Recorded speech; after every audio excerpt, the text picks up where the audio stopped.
అందరికీ నమస్తే అండి. జగన్మోహన్ రెడ్డి ముఖ్యమంత్రి చంద్రబాబు నాయుడు గారి మీద కేసు పెడతాడట. ఎందుకు పెడుతున్నాడో, దేనికోసం పెడుతున్నాడో ఒకసారి ఆయన మాటలోనే వినండి. ఇదిగో నీ మోసం, ఎన్నికల వేళ నువ్వు చెప్పినావు ఇది చేస్తాను అని. ఇదిగో నీ సూపర్ 6, దీనికి కావాల్సిన బడ్జెట్ ఇది 74,000 కోట్లు. నువ్వు చేసినది, నువ్వు చెప్పినది అబద్ధం కాదా? నీ మీద 420 కేసు పెట్టకూడదా? ఆర్గనైజ్డ్ క్రైమ్ ఇది కాదా అని నేను ట్వీట్ పెడతా ఉన్నాను. నా ఎమ్మెల్యేలు, కంటెస్ట్ చేసిన ఎమ్మెల్యేలు అందరూ ట్వీట్ పెడతా ఉన్నారు, పెట్టబోతున్నారు. మా పార్టీకి సంబంధించిన అందరూ కూడా ట్వీట్ పెట్టి నీ మీద ఎందుకు 420 కేసు పెట్టకూడదు, నువ్వు చేసినది మోసం కాదా అని వైఎస్ఆర్సీపీకి సంబంధించిన ప్రతి కార్యకర్తకు పిలుపునిస్తా ఉన్నాను. ఈ రెండు కూడా ఇదే మాదిరిగానే పెడుతూ ట్వీట్ చేయండి. ఇన్స్టాగ్రామ్, ఫేస్బుక్, వాట్సాప్, యూట్యూబ్ అన్నిట్లోనే పెట్టండి. ఎంతమంది నేను అరెస్ట్ చేస్తాడో చూద్దాం. అరెస్ట్ చేయడానికి ఏదైనా ముందుకు వస్తే ఫస్ట్ నా దగ్గర నుంచి స్టార్ట్ చేయమని. ఓకే, ఇక్కడ జగన్మోహన్ రెడ్డి గారు మాట్లాడేది 420 కేసు చంద్రబాబు నాయుడు గారి మీద పెడతారంట. ఎందుకు? సూపర్ 6 పథకాలు అవలంబించట్ల, ప్రజల్ని మోసం చేశారు. అధికారంలోకి వచ్చి ఇన్ని రోజులైనా సూపర్ 6 పథకాలు ఏమైనాయి, ప్రజల్ని మోసపుచ్చడం కాదా, అందుకే మోసం చేసిన మీద 420 కేసు పెడతాను అని చెప్పి జగన్మోహన్ రెడ్డి మాట్లాడుతూ ఉన్నాడు. అయ్యా జగన్మోహన్ రెడ్డి గారు, మీరు ప్రశ్నిస్తున్నారు, రైట్, శబాష్, దీని గురించి మెచ్చుకోవాలి. చాలా జాగ్రత్తగా అబ్జర్వేషన్ చేయండి. జగన్మోహన్ రెడ్డి గారు ప్రశ్నిస్తున్నారు. ఇప్పుడు మనకి రాజ్యాంగం కల్పించినటువంటి హక్కు, భావ ప్రకటనపు హక్కు. ఈ హక్కు ద్వారా మనం ప్రజాస్వామ్యంలో ఉన్నాం.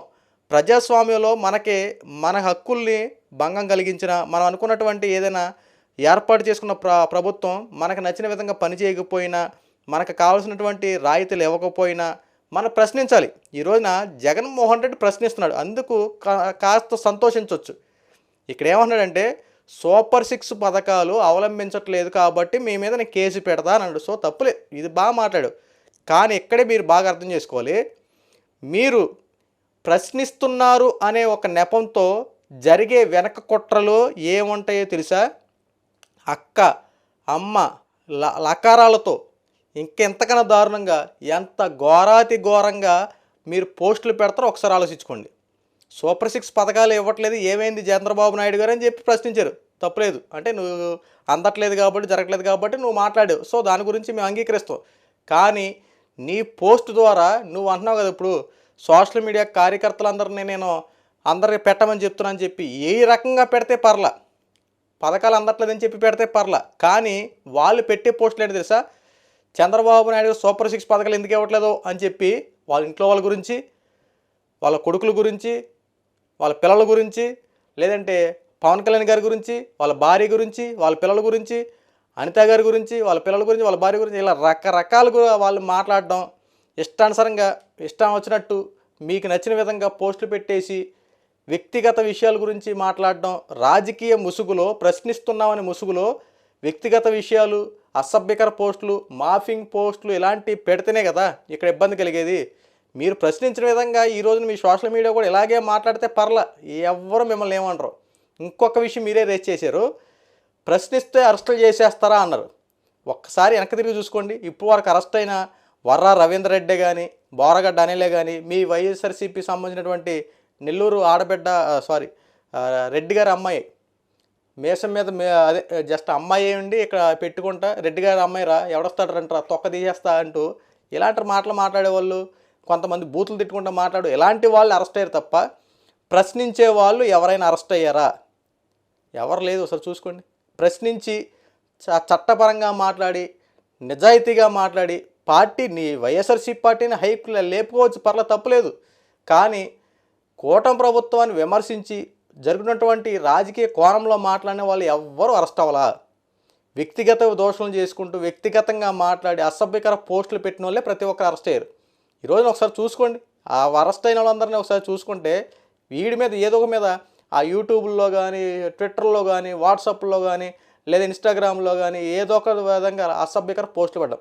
వర్రా రవీందర్ రెడ్డి అనేవాడు సొంత మీ వైఎస్ఆర్సీపీ పార్టీకి సంబంధించినటువంటి మీ ముఖ్య నేత, ఒక రకంగా చెప్పాలి. ఎందుకంటే మీ వైఎస్ భారతి గారి యొక్క పిఏ, అవినాష్ రెడ్డి అనుచరుడు, మీకు బాగా కావాల్సినటువంటి వ్యక్తి, మీ వైఎస్ కుటుంబానికి సంబంధించినటువంటి మీ సొంత అమ్మగారు, విజయమ్మ గారి మీద మీ సొంత చెల్లి షర్మిల గారి మీద ఎంత అసభ్యకరంగా పోస్టులు పెట్టాడు, ఎంత అసభ్యకరంగా పోస్టులు పెట్టాడు.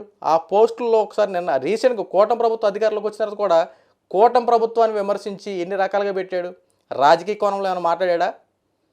ఏకంగా మీ వైఎస్ కుటుంబం విజయమ్మ గారి షర్మిల మీద పుట్టుకల మీదుగా అవమానించాడు. కూటమి ప్రభుత్వం మీద అత్యంత దారుణంగా రాశాడు.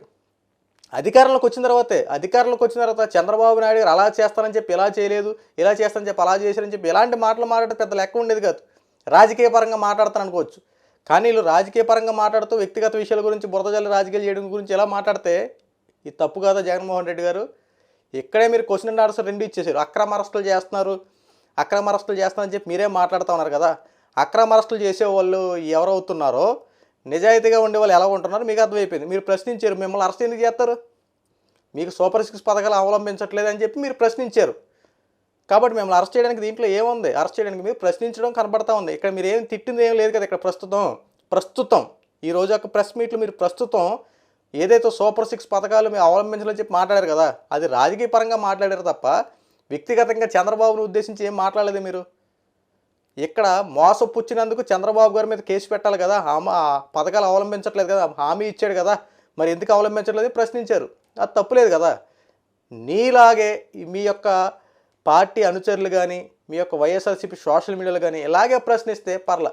కానీ ఈ 2-3 రోజులు చూడండి, మీరు ఇచ్చినటువంటి ప్రెస్ మీట్ని వాళ్ళ యొక్క కోణంలో వక్రీకరించుకొని ఎంత దారుణంగా రాస్తారు. అవి కూడా మీరు ఇచ్చే సలహాల ద్వారా వెళ్తే అయిన తర్వాత ఇట్ మేబీ. సో ప్రస్తుతం అక్కడ వాళ్ళు చేసే హంగామాలు ఎలా రాబోయే రోజులు చూడండి, 3 రోజుల తర్వాత చూడండి.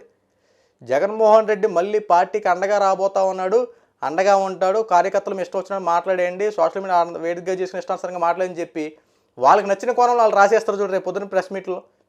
ఈ ప్రెస్ మీట్ని వాళ్ళు ఎలా రాస్తారంటే, కార్యకర్తలకు అండగా ఉన్నటువంటి జగన్మోహన్ రెడ్డి ఏది రాసినా సరే నేను అండగా ఉంటానన్నాడు అంటూ వాళ్ళు నచ్చిన కోణంలో రాస్తారు. ఎందుకు వచ్చిందా జగన్మోహన్ రెడ్డి గారు? మీరు ఇలాగే ప్రశ్నించుకుంటుంటే ఎట్టి పరిస్థితుల్లో ఇబ్బంది పెట్టరో.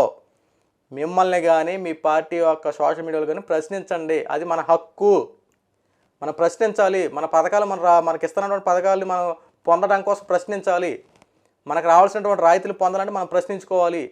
నీ హక్కు, మన రాజ్యాంగం కల్పించిన హక్కు. ఆ హక్కు ద్వారా మనం ప్రశ్నించాలి. మన ప్రభుత్వాన్ని ఏర్పాటు చేసుకున్నాం, అంతే తప్ప ఈ ప్రశ్నిస్తున్నాం అని చెప్పి ముసుగులో వాళ్ళ వ్యక్తిగత విషయాల గురించి మాట్లాడే రైట్స్ ఎవరికి లేవు. ఇది మీరు బాగా అర్థం చేసుకుంటే మంచిది. ఎందుకంటే మీలాగా ఇప్పుడు మీరు ప్రశ్నించినట్టు ప్రశ్నిస్తే చాలా మంచిది, కానీ వ్యక్తిగత విషయాలు దోలుకు వెళ్తే కనుక మాత్రం ఇప్పుడు అరెస్ట్ అవుతున్నారు కదా, ఇంతకన్నా దారుణంగా కూటమి ప్రభుత్వం వ్యవహరిస్తుందనడం ఎటువంటి సందేహం లేదు. ఎందుకంటే అరెస్ట్ అయిన ప్రతి ఒక్కరూ అత్యంత దారుణంగా మాట్లాడినటువంటి వ్యక్తులే. కనీసం నోటుతో కూడా చెప్పలేనటువంటి మాటలు. అంటే ఎంత లకారాలతో సంబోధించుకుంటూ ఎంత బూతులు మాట్లాడుతున్నారో అర్థం చేసుకోండి. వీళ్ళందరూ అరెస్ట్ అయ్యారంటే తప్పుడు రాతలు రాసి తప్పుడు పోస్టులు పెట్టిన వాళ్ళు తప్ప వేరే రకంగా అరెస్ట్ అయిన వాళ్ళు లేరు. న్యాయంగా మాట్లాడి రాజకీయ పరంగా మాట్లాడిన వాళ్ళు ఇప్పటికీ తమ పనులు తాను చేసుకుంటున్నారు, ఇప్పటికీ వీడియోలు పెడుతున్నారు. చంద్రబాబు గారు బడ్జెట్ సమావేశంలో తప్పు మాట్లాడారని, కూటమి ప్రభుత్వం అంతా వైఎస్ఆర్సీపీ పార్టీని బయటికి గెంటేసిందని చెప్పి రకరకాల మాటలు మాట్లాడుతున్నారు. రాజకీయ కోణంలో మాట్లాడుతున్నారు, ఇక్కడ వ్యక్తిగత కోణంలో లేదు. ఇప్పటికైనా ఆలోచించుకొని ప్రభుత్వానికి అండగా నిలబడండి, లేదంటే ప్రశాంతం కూర్చోండి, అంతే తప్ప ప్రభుత్వం విమర్శించి తప్పుడు రాతలు రాస్తే మాత్రం మీ మీద సివియర్ యాక్షన్ తీసుకోబోద్ది ఎవరైనా సరే.